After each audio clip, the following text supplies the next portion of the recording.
I'm not gonna sugarcoat it. Go play Outer Wilds before you watch this if you have any interest in the game at all for any reason whatsoever. While it may take some more time to click for some than it does for others, and everyone may find different things of value in it to take away with them at the end, I have found a total of 0 people out of the hundreds I've seen on the internet that have played through the whole game that left disappointed. I'm not only saying this because I think the spoilers would ruin the story, I'm saying this because they would ruin the whole game. This one needs to be experienced at least mostly blind, because discovering what's going on is the whole gameplay. It's not like Halo or Ace Combat where you'll still have elements to enjoy that cannot be affected by spoilers. That being said, I'm not delusional and know that most of you that came here to be convinced to play the game in the first place will not listen to my advice. Therefore, most of the video will only include minor spoilers until the very end that I don't think will ruin the experience for anyone out there. I will give a second warning later right before I go into major spoilers and really urge you to piss off. With that out of the way, we can start the video with a word from our lovely sponsor, Outer Wilds Ventures, a highly exclusive yet affordable education program for all my aspiring astronauts out there. If you are looking for a quick and easy way to get qualified for answering that ominous call from the depths of the cold endless abyss, then you need to look no further than these four-eyed fuckers. They are so into space travel that their entire species is rocking a solid population of 20, because everyone that comes of age immediately falls victim to the urge of flying directly into the sun. Their courses are given by a wacky selection of quirky instructors. Each of them is a certified expert of their field, whether it's archaeology or being more chill than the DOGG. Each one also has proficiency in a musical instrument and a sustainable living space that they've somehow cultivated on their own in the most hostile of environments out in space, meaning they possess at least 10 skills that your hatchling ass lacks. So if you want to be a gigachad explorer of your respective solar system like these fine detail them here, sign up right now with code FUCKBRAMBLE for 3% off on your first 22 minutes and no money back guarantee. Outer Wilds Ventures. We're not just here to launch shuttles into space, we're here to tell stories of how their pilots fucking die. And speaking of dying in space, Outer Wilds is a game all about that, isn't it? It has to be, since that's what all my favorite YouTubers say, and they're the ones that give me my opinions. But politics aside, are they actually right? Is Outer Wilds truly that special of an experience and one of the best games ever made?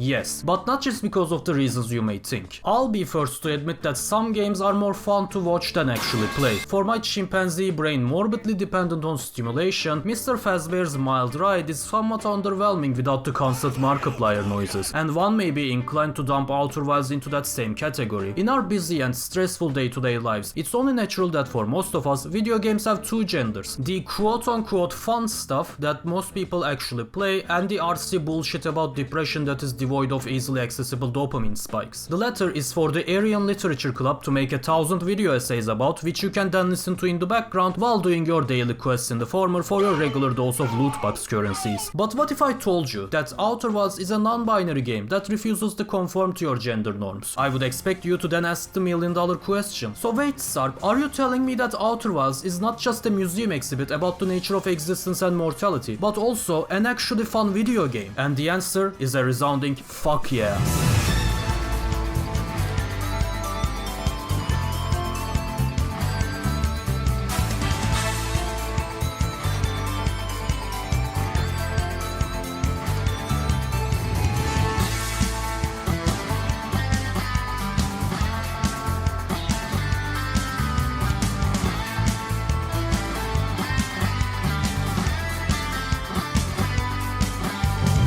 We live in a society ruled by our unquenchable thirst for instant gratification, where our perception of entertainment has been so warped by our constantly devolving attention span that patience does not even sound like a real word anymore. Fun has become synonymous with giant games that have 50 parsec wide open worlds to soypog at, gambling for weeps, games made for actual children, and fighting 50 enemy waves in the same room for 10 rooms in a row uninterrupted by even a minute of downtime. God forbid there is a 10-second loading screen or 2 minutes of walking somewhere, or it's wasting the player's precious time that they could spend to scroll Twitter or some shit. Never mind that the game was not made for fucking goldfish. And if you think this is bad, just wait for when Gen Zeta or whatever the fuck we're gonna call them develop their craniums hooked on the constant stream of AI generated finger family bullshit for years, until they're old enough for Garden of Banban 49, at which point sitting through a game of chess is going to be practiced as mental torture for the new and devolved mankind. But I'm here to tell you that there is still hope for us with games like Outer Wilds. For as much as the internet was a mistake and the rise of social media has ruined civilization, Outer Wilds is here to fix it, by reminding us that fun does not have to be exclusively measured by the number of sword slashes per enemy hits on screen, or how much your big damage number goes up. Fun can also be the byproduct of slow and methodical exploration, solving mysteries piece by piece, and making discoveries of not just clues related to these mysteries, but also of several weird natural phenomena that results from actually being on a weird alien world that is not just a huge spherical desert biome. This is because Outer Wilds is a game that looks at all the weird space shenanigans that can happen in our universe, from black holes and binary planets to supernovae and even the especially goofy shit that can bend the rules of time and space, and goes, hey, wouldn't it be cool if we put all of that in one solar system where everything is 5 feet apart from each other and barely as large as a football field? Oh, and let's put a whole Halo ring there with a mirror dimension for DLC, Lamau. The results of this are so impeccable that I'd call Outer Wilds the best space exploration game out there with the least space, because I don't have to hyper jump through 5,000 galaxies to find a habitable planet and pace its surface for 20 minutes to find the next procedurally generated nightmare creature. I can just lift off and throw myself at the nearest celestial body, not that one, to immediately find at least 6 unique and interesting things about it that will compel me for further exploration each time. Because again, the general idea of fun does not have to follow the most obvious dopamine drip design conventions out there. Outer Wilds feels fresh because every other space game out there is trying to hook me in with the Mafia City approach, where I can advance from a little cargo ship to a 600 level 10-star Omega destroyer through a million skill trees and upgrade modules that I can find the resources for across 80 shakillion planets. However, I would rather spend those 2000 hours learning a new language or some shit. No, I wouldn't. Even outside of the space exploration genre, it has become common practice for studios to follow the beaten path for guaranteed profits. We'll have 10,000 games released each year, only for most of them to be child bait, terrible co-op looter shooters, roguelike Metroidvania number 653, and Dark Souls but in X setting, because we all keep eating it up. But according to Outer Wilds, fun can also be landing on a planet for the first time and immediately discovering that the core is a fucking black hole while being showered by volcanic rocks constantly being chucked at you from its very angry moon. Or it can be maniacally maneuvering among several tornadoes above the ocean until you find dry land, only for it to be launched into space as a whole before your very eyes. Or it can be exploring a deep and complex cavern system that houses the ruins of a secret alien society and omnipresent cacti until the rising sand fills the room and crushes your skull against the ceiling. Or it can be chasing a small satellite before your stupid idiot brain can remember the high school lessons about how Newton's laws work and thus rams into it in full force rather than matching its velocity, destroying both the satellite and your ship in the process. Now, I know what you are thinking, but Sarp, that sounds like a lot of dying. How can that possibly be fun? You see, the only reason you're asking this is because Big Video Essay wants you to believe that Outer Wilds is an existential dread simulator about the inevitability of our demise, and its time loop that resets when either you or the sun dies is a harrowing and constant reminder that everything you love will perish, and so will you no matter how much you try to escape that reality. Nice argument, Senator. However, as a person who enjoys these games and lives in this shithole, I already come into terms with my mortality and the indifferent cruelty of the universe at least 5 times per day. If you put me into a time loop tied to my death in real life, I wouldn't spend my time crying over being powerless to defeat entropy. I would just keep jumping off buildings for fun. And that's exactly what I do in Outer Wilds whenever I hear the sun's theme song playing, unless it's silent reading time. I look for a fun new way to get my shit wrecked each time so that I can die in my own terms before that fucker blinds me to death. Just like any average millennial, I accept death not as the result of my actions but as the motivator, and I'm sure that my 18 to 24 year audience can relate. So joke's on you, son, if that's even your real name. Not only do I think you're a bitch, too scared to fight me like a real man, but even if you strike me down with your cheap tricks, I shall come back even smarter than ever before. This is because I have been granted with the blessing of persistent knowledge thanks to the funky Moyai of the Nomai, a hyper-advanced race that carve everything onto walls and stone tablets because they speedrun their tech tree into intergalactic travel so fast that they skipped over inventing screens or paper super first. As a species, they power everything and travel everywhere using tiny black holes and psychic magnets or some shit. While as individuals, they show frequent and familiar signs of naivety, inner conflict, and social ineptitude because they speak like the main cast of Big Bang Theory. I do not only love them because they are fluffy dorks, but also because the way they are written makes sense. So often do we expect every member of a highly advanced society to be some galaxy-brain deity that has reached 9 million IQ and the processing power of a Dyson sphere. But think about how that shit really works for a second. We live in a world that would make a 14th century peasant salivate at the thought of how many witch hunts he can spearhead against its dark magic. Planes, submarines, the internet, 5G towers, duct tape. The list of all the incredible technological and scientific advancements we have made over the last century is way too long to go over fully, but think about how many people that are actually from current year understand even 1% of it. Who knows how a microwave actually heats up food, or how toothpaste is made, instead of just accepting these conveniences without question, so we can rather spend more time and brain power to enjoy violence in movies and sex on TV. What I'm getting at is that the Nomai, despite all, feel human. They work together on massive projects that will alter the future of their species and their domain like we do, but they also play games, doubt themselves, fear death, fall in love, form cults, and suck at flirting. Really, the only thing unrealistic about them is that the children have worse handwriting than adults. But of course, that's not the actual reason behind why we are psychotically rummaging through their houses and reading their diaries. As I've said earlier, the primary reason behind our escapades is to acquire further knowledge and piece it together on our digital pinboard like a coked up Sherlock Holmes trying to decipher the murder of the fucking solar system. Each discovery you make along the way teaches you a new piece of information that you can take as a hint to figure out where to explore next and how to get there. But I don't mean this as an in-game upgrade. All that happens is that you can read it from your pinboard now and the rest is fully up to you, the player. This is not an instance of, hey, your character knows how to do this now, press X when near a door to do it. In fact, there is not a single difference between the capabilities of your character or ship at the start and at the end. The progression system transcends the game itself and seeps into reality, as it is not your in-game character that gets consistently upgraded, but you in real life. And I would call this a sensation better than sex if sex was real. If it was 80s, then explain to me why I haven't had it by now. When taking this into consideration on top of everything I've gushed about so far, it should come as no surprise to you when I say that I seriously cannot stress enough how special this game feels overall, as pretentious as that sounds. One way or the other, I have strong feelings about any game I cover on this channel, but as much as I try to do them justice in my reviews, the format I stick to is mostly similar throughout all of them. The reason this one is so different is because Outer Wilds is so different. Enough to send me back in time, in fact. I could have divided this video into the usual story and gameplay chapters, analyzing every aspect one by one comprehensively with both its positive and negatives, from how good the ship feels to control to how the amnesia-like horror segments in the DLC felt kind of unnecessary and killed the pace of exploration for me, but none of that matters, not because the universe will destroy itself anyway, but because this game achieved the impossible and actually kept the jaded cynical adult part of my soul on a leash, while I audibly gasped at everything I saw with whimsical wanderlust like a dumb child. To really emphasize how significant this is, let me disengage from the fun gushing mode to the overdramatic YouTube essays persona on the verge of tears, because as much as I poked fun at them at the start, it is with good reason they all put this game on a pedestal. Most of Outer Wilds' player base I've seen on the internet, whether on this website or Reddit or some other forum, falls into a similar demographic. The young or full adult that grew up with video games from their early childhood, which developed into a passion that carried into adulthood. But despite that, it has also become increasingly harder for us to enjoy them the way we used to so many years ago. Although there are more good games than ever coming out every single month now, and we have our own disposable income to sink into them, we have neither the time to play all of them nor our carefree and clueless nature that let us be so easily amazed by everything we saw when we were kids. We have jobs, relationships, and projects that suck up most of our time and a better understanding of the world that can honestly be more of a curse than a blessing most of the time. We're fully aware not only of how cold and uncaring the universe is, but also of how vicious and apathetic our own world and the rest of our own kind can be. We see all kinds of atrocities committed by real breathing people against others like them. We see real signs of approaching disasters and a complete disinterest to tackle any of them. We see everything be dictated by monetary and political interests without a shred of human emotion spared for anyone suffering. Some of us fall into this category of suffering people even because of different struggles, from financial issues to things as horrible as terminal diseases or losing a loved one, which is when we can be most vulnerable to feeling alone in this unfriendly world. We can even view the fictional media we consume from a dark lens since we have to face the reality of what terrible conditions and violations happen behind the scenes of their making now. Hell, even something as simple as reading a post on Reddit or Instagram can trigger the sense that everyone just constantly wants to be an asshole to each other for some reason. At best, it makes one wonder just how and why we've all become so intolerant and hateful with each other, and at worst the same behavior infects them as well, making them bitter in response to all this cynicism already present everywhere, which then not only continues but strengthens the cycle. As the years pass, I do grow as a person and learn from my mistakes. At least I'd like to believe that I do. But I also feel myself struggle more and more with avoiding a negative outlook on most things as well. It's getting harder and harder to assume the best of people, or shake off the feeling that something terrible is going to happen any second, or reject the notion that we are doomed to live in a bleak dystopia for the rest of our future. Combine this jaded cynicism with the boatloads of games of all kinds that I have played or watched in years, and it's not too surprising that I no longer see that same magic in video games as I did when I was a kid, because the games themselves were like magic to me then. Besides just overall being more critical of everything that I consume, I nowadays have a much better understanding of game design conventions too. Not from the developer's perspective of course, but from that of an experienced consumer. I can clearly see what games do to hook me in. I can see their inspirations and the tricks they use to create their illusions. I understand what makes the combat system click and what makes the story hit. I have a general idea of the current trajectory and problems of the industry, and I am much more conscious of how I spend my time and money with its products. This is of course not an inherently bad thing. I made it sound a lot more depressing than it actually is when I said there is not the same magic anymore. It's just that there's a different spark now. I enjoy looking at what I consume through a more analytical and conscious lens, and that's why I enjoy making these videos as well. I'm also aware that I still have a lot more to learn and a lot more room to grow when it comes to my media literacy, but my best for now sure as hell beats mindlessly consuming. But even so, I cannot help but miss that old feeling from my childhood from time to time as well. That feeling of being awestruck by everything, whether it was actually peak fiction or just a mediocre product. And even the most obvious answer of just consuming what I loved as a kid does not really give me that anymore. I am too far gone now to just turn off my brain through a whole multiple hour experience, no matter what it is. Or at least that's what I thought before I played Outer Wilds. I made a community post on YouTube soon after I began playing this game, stating that I did not want to rush it, and yet I did. I beat the whole game in just a week, including the DLC, and that may not sound so fast, but it was also the same week where I was dealing with a bunch of tests, meetings, shopping and document preparation since I was about to start at a new job. Things were quite busy and they were supposed to be stressful as well, but they were not, because the magic was there again after all those years. I played Outer Wilds whenever I had the time among all the busy work, not because I thought I should get it out of the way so that I could focus on other games or projects next week like I usually do, but because I just couldn't put it down. And whenever I did put it down, I kept eagerly waiting to return to it and dreaming about discovering more as soon as I picked up the controller again. It was the same magic that had made child me secretly play my handheld under the blanket while pretending to sleep, or count the seconds until the last bell of the day rang at school so that I could go home and play video games again. Like I said, Outer Wilds is unlike anything I have ever played before, but the feeling I got when playing it was familiar, truly familiar. Not the kind of familiarity my adult ass recognizes when he plays a game from his childhood only to ruin its magic for himself the moment he recognizes it did not age well. No, it was the exact same feeling as the one that had made me fall in love with video games about 15 whole years ago. And this is why I feel disappointed whenever I see videos titled like Outer Wilds is not a video game, just because it's so different than what we're used to, or to see it described as more than a video game, as if we haven't all been proven time and time again that video games are just as valid a medium of art as any other. On the contrary, Outer Wilds should be fully embraced and celebrated as a video game for displaying what video games can achieve, for representing this medium at its best, to prove that it's not to be scoffed at when it comes to art, storytelling or just fun, because it has it all. Outer Wilds to me is what video games are all about, because trends and design conventions come and go all the time. Only going as far back as the 7th generation, military shooters were the biggest craze, which then left their place to MOBAs. Then everyone decided to make hero shooters before moving on to battle royales, mascot horror and gacha games. Ubisoft popularized the blueprint for open world adventure games with maps full of quest markers and shop icons until we all got tired of that, and now every open world game is trying to break that mold in different ways. Demon's Souls was so influential that a whole genre was named after it, and everyone is now trying to put their own spin on the formula with the hopes of catching the attention of that huge FromSoft player base. Who knows how long any of these current trends will last for? Who knows if we will ever get tired of Souls games or every racing game that comes out being a simulator? Who knows if roguelikes RPGs and Metroidvanias will maintain their insane popularity for the following 10 or even 5 years, or whether fixed camera angles will ever make a comeback in the AAA scene like everyone wants it to. Video games will forever keep shifting forms, and even brand new forms will appear from time to time. But one thing that won't change is that special feeling, that drive to explore a new world, and that desire to be lost in it for hours and hours without your unfazed analytical adult ass constantly getting in the way, telling you that it's an illusion, that the feelings of that NPC is not real, and the scary monster over there has a predictable, reliable trigger or aggro zone, that there's an external wiki for you to look up the strongest weapon, and a guide that will tell you exactly where to go next or how to get each achievement. The best example of this for me was definitely my final loop in the game, but before I get to that, I must strongly ask you to take your leave if you've been sold on the game so far, as we're going to enter the major spoiler zone now. No matter how much you've been enjoying the video, if anything I've told you so far has piqued your interest in this game, then I beg you to stop watching and come back after finishing it yourself. I'm going to spoil some very significant parts of the game from this point on, especially around its final loop and ending. So with that warning out of the way, I'm going to give you a final 3-second countdown to make your decision before I continue.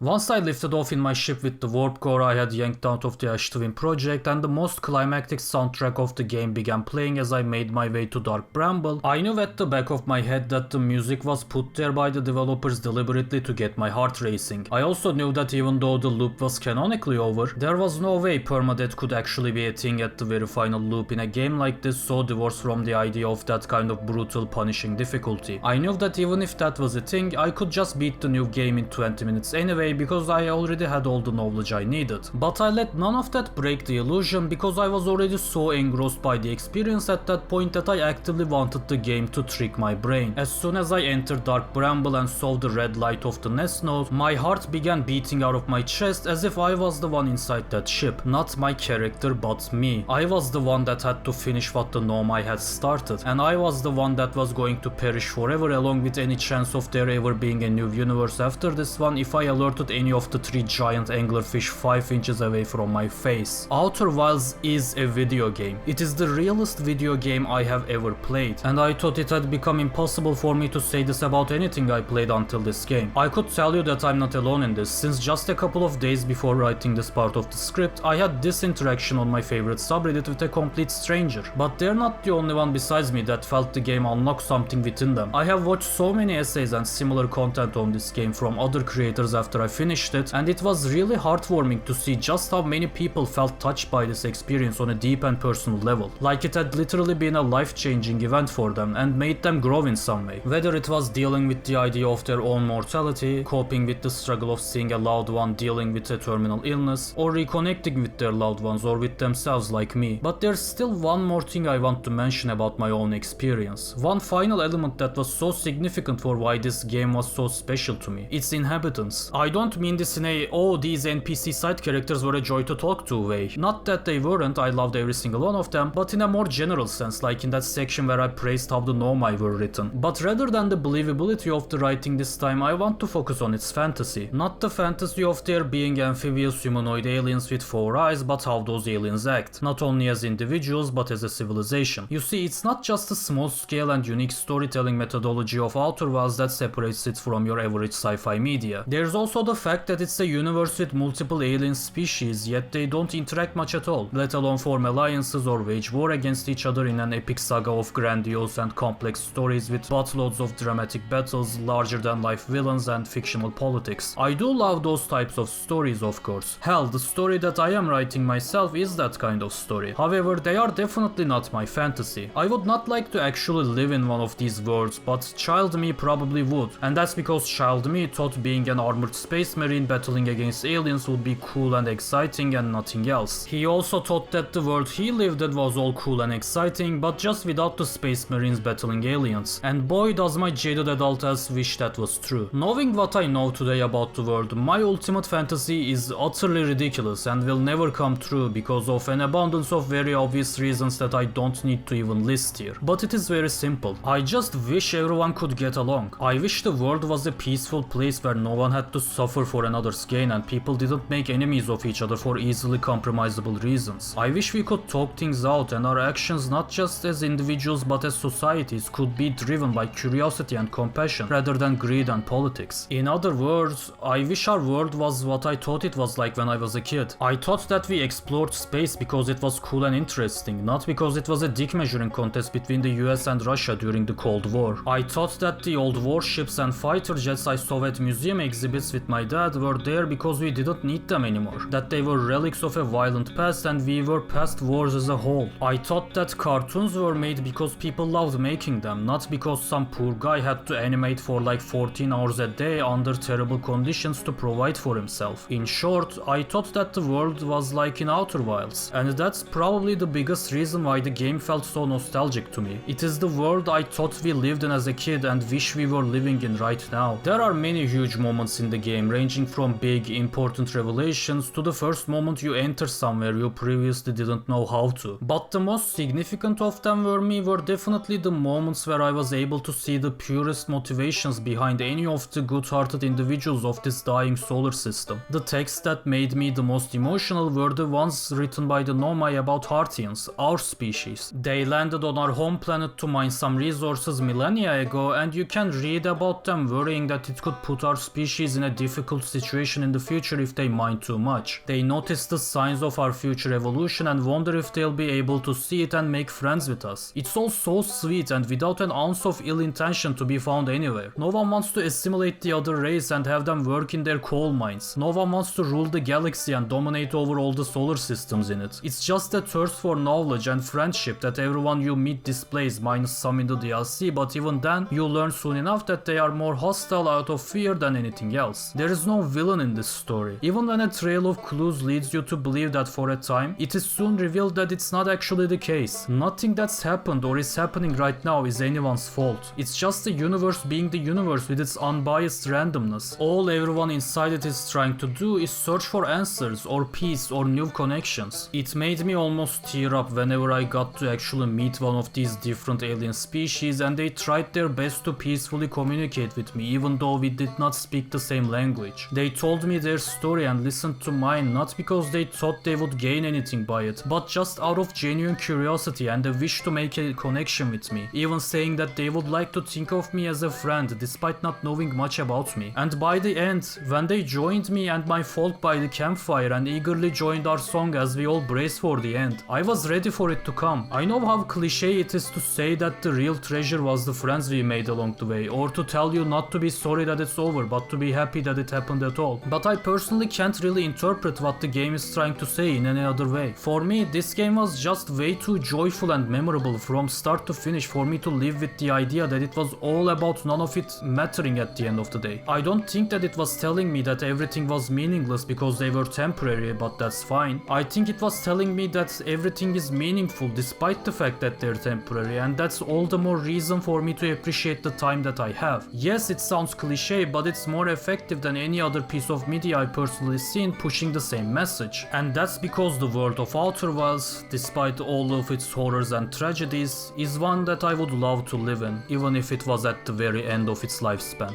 Thank you for watching.